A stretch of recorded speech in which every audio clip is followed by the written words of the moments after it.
El apóstol Pablo, hermano, se encuentra ahora en su segundo viaje misionero en el capítulo 18 del libro de los Hechos.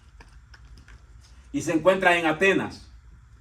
Atenas, la capital de la filosofía, del pensamiento humano. Atenas se destacaba, hermano, porque hasta la fecha de ahí se escucha a los grandes filósofos que hubo, como Sócrates, Platón, Aristóteles, Diógenes. Muchos hombres que se dedicaron a pensar, a buscar la sabiduría, tratando de encontrar el sentido de la vida. Eran hombres que se reunían en grupos y cada quien opinaba lo que pensaba, lo que creía, a manera de que habían grandes clubes, vamos a decirlo, sociales, hermanos, en los cuales, ¿verdad?, había como un tipo de competencia, quien aportaba el que más sabía. Y uno de ellos, ¿verdad?, cuando le tocaron, no me acuerdo si fue Sócrates, que le dijeron, ¿verdad?, que lo tocó el tiempo y dijo, yo lo único que sé es que no sé nada, dijo. Aleluya. Y entonces, hermano, Pablo llega en el capítulo, si usted lee el capítulo 17 del libro de los Hechos, se va a dar cuenta de que Pablo se encuentra en Atenas. Y leámoslo, hermano, juntamente conmigo, mire, para que veamos. Quiero que nos ubiquemos, hermano, el cuadro que estaba viviendo el apóstol Pablo en ese momento.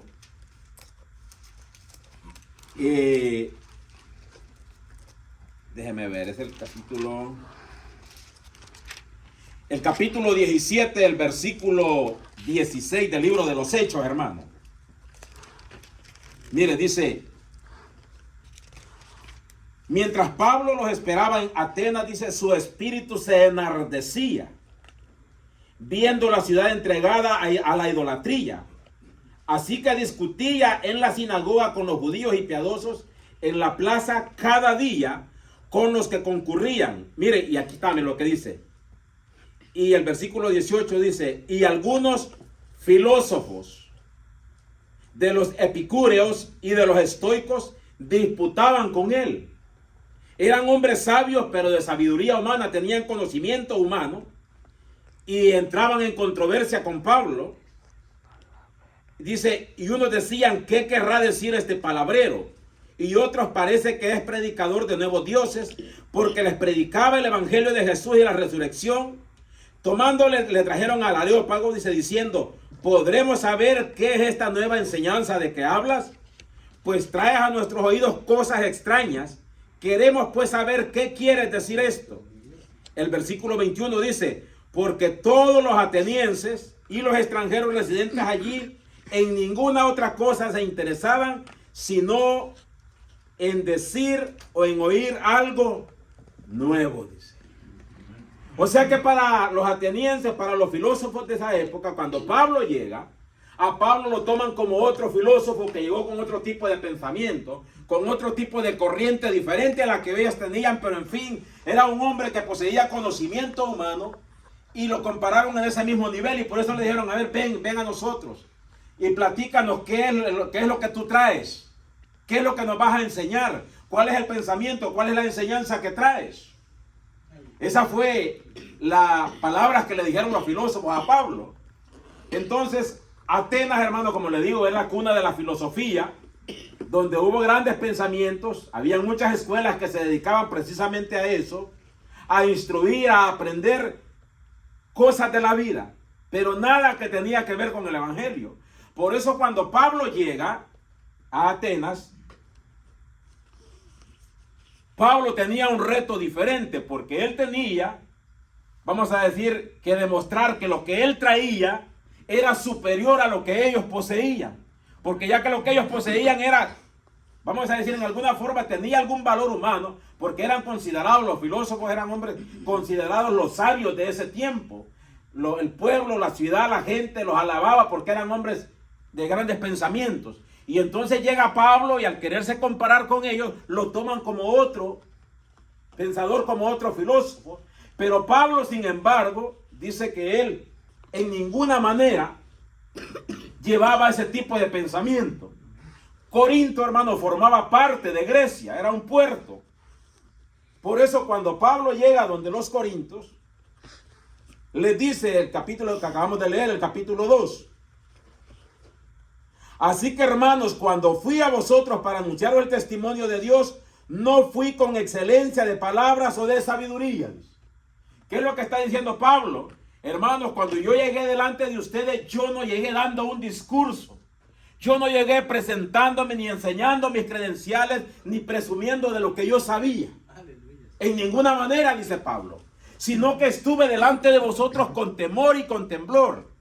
Y ni mi predicación, dice, ni mi palabra fue, dice, por medio de persuasión humana. O sea, él no llevaba estrategias humanas para dar a conocer el mensaje del evangelio. El mensaje que Pablo llevaba era sencillo. Hablaba de Jesucristo, que había muerto en la cruz del Calvario, pero que al tercer día había resucitado, y por medio de su resurrección nosotros habíamos obtenido la salvación. Ese era el mensaje que Pablo llevaba. Nada de adornos, nada que pudiera en alguna manera tratar de disuadir o de persuadir a la gente para que creyeran como hoy en día. Hay muchas congregaciones, hay muchas iglesias donde que para que la gente se quede, incluso les dan comida, les regalan ropa. Cuántas cosas no hacen en muchas iglesias para que la gente se quede, pero entonces la gente se queda por lo que le dan. La gente se queda por lo que puede obtener en aquel lugar y en ninguna manera se esfuerzan por presentarle verdaderamente el mensaje del evangelio, que Cristo murió por los pecadores y que es necesario arrepentirse, convertirse y seguirlo a Él. Aleluya. Ese era el mensaje que Pablo llevaba. Pablo no llevaba ninguna, como le digo, ninguna filosofía humana. Pablo llevaba la verdadera palabra de Dios. Pero hasta ese momento en el cual Pablo entraba y discutía y platicaba con ellos, para los corintios, para los atenienses, Pablo era solamente, dice la palabra, un palabrero. Un palabrero que hablaba y hablaba, pero no se veía nada. Y entonces si Pablo llegó a Corinto y hablaba y predicaba de Cristo resucitado, y que en Cristo había salvación y que en Cristo había sanidad, Pablo tenía que demostrar que lo que él hablaba era cierto. Porque la filosofía que poseían los atenienses, los corintios, era solamente un pensamiento humano. Pero Pablo hacía la diferencia. Ahora, no es que Pablo no tuviera la capacidad intelectual para dar un discurso homilético delante de aquella gente. Pablo poseía todas las cualidades como cualquier orador podía tener para enseñar, para instruir, para disuadir. Recuerda que el rey Agripa en una ocasión en el libro de los Hechos dice, Pablo le dice, por poco y me persuades a ser cristiano, le dice el rey Agripa. O sea que Pablo era un hombre elocuente, tenía palabras, tenía sabiduría humana, pero cuando llega donde los corintios, él no usa en ninguna manera la sabiduría, la habilidad que él poseía. ¿Por qué? Porque entonces iban a confiar en él y no iban a confiar en Jesucristo. Había muchos seguidores de los filósofos. Entonces lo que Pablo no quería era que lo siguieran a él, sino que siguieran a Cristo, porque ese es el mensaje del evangelio. Cuando nosotros predicamos y presentamos y enseñamos el mensaje del evangelio, no se trata de que sepan lo que yo sé, lo que yo conozco, sino que se trata de presentar a Jesús, porque Él es el autor y consumador de la salvación. Amén, aleluya. Nuestra predicación, nuestro mensaje debe de ser centrado en la persona de Jesucristo, en su muerte y en su resurrección. Porque si Cristo no resucitó, entonces vana es nuestra fe, dice la palabra. Gloria a Dios. Y eso es lo que era tropezadero para los atenienses, para los corintios, cuando les decía que Jesucristo había resucitado y que nosotros también íbamos a resucitar. Porque dice que los atenienses buscaban sabiduría y los gentiles buscaban, dice, señales. Entonces, Pablo, como le digo, era un hombre letrado. No era cualquier cosa Pablo. Pablo poseía muchos títulos, poseía muchas credenciales. Pablo poseía mucha información acerca de quién era Dios, acerca de quién era Espíritu Santo y quién es Jesucristo. Él poseía mucha información. Pablo poseía todo eso. Había adquirido mucha información a través de los años de estudio. Pero cuando llega donde los corintios, nada de eso usó. ¿Por qué razón Pablo no usó lo que él poseía? Bueno, porque si leemos el capítulo 9 del libro de los Hechos, nos vamos a dar cuenta, leámoslo, hermano, qué fue lo que le sucede a Pablo. Hechos 9, hermano.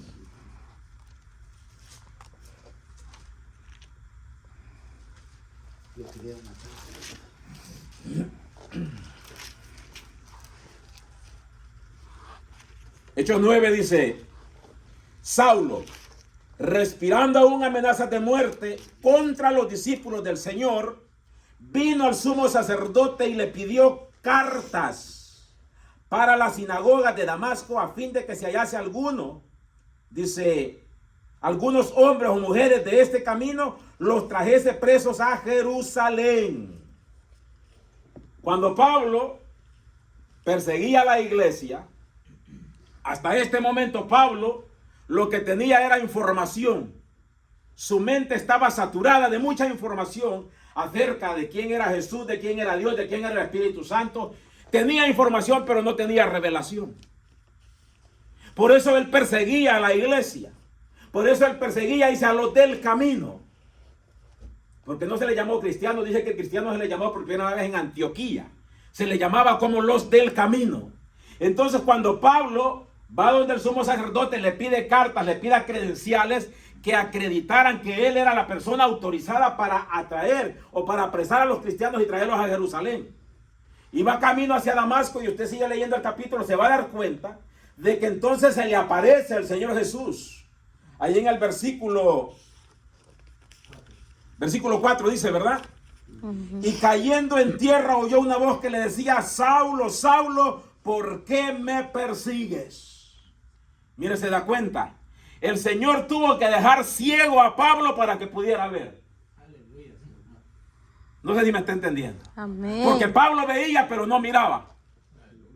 Gloria Entonces, para que pudiera mirar, el Señor lo deja ciego. Ese es mentira, persigue, le dice. Ahora toda la información que él poseía en un momento se le revela. El Jesús que él había leído a través de los años, a través de sus años de estudio, en un momento se le aparece, se le hace realidad. Toda la información que él tenía, ahora la estaba viviendo a todo color en vivo. Porque ese Jesús del cual había leído él en Isaías, ese Jesús del cual había leído él en los otros libros de Daniel y todos esos, ahora se le aparece verdaderamente. Y para que pudiera ver, Jesús le cierra los ojos carnales y le abre los ojos espirituales. Entonces en ese momento el Señor ahí le quita las cartas, le rompe las cartas, le quita las credenciales, todo lo que él tenía. En ese momento el Señor se lo quita y lo deja sin nada. Lo deja sin nada porque ahora ya no poseía únicamente la información, ahora tenía revelación. Porque el Señor se le mostró, se le reveló. Entonces, hermano, es necesario, el estudio de la palabra es necesario. Hay que leer, hay que instruirnos en la palabra, hermano, pero también hay que pedirle al Señor que nos revele su palabra. Porque de lo contrario, si solamente leemos y nos llenamos, lo que vamos a tener es solamente información. Y no vamos a tener revelación. Aleluya. Por eso es de que la Biblia, hermano, la puede leer cualquier persona, aún en inconverso, pero no la va a entender. El inconverso no puede entender la Biblia. ¿Por qué razón? Porque para poder entender la Biblia es necesario tener dentro de nosotros al que escribió la Biblia. Y el que escribió la Biblia, Pablo dice, porque nunca la profecía fue traída por voluntad humana, sino que dice que los santos varones, dice que escribieron siendo inspirados por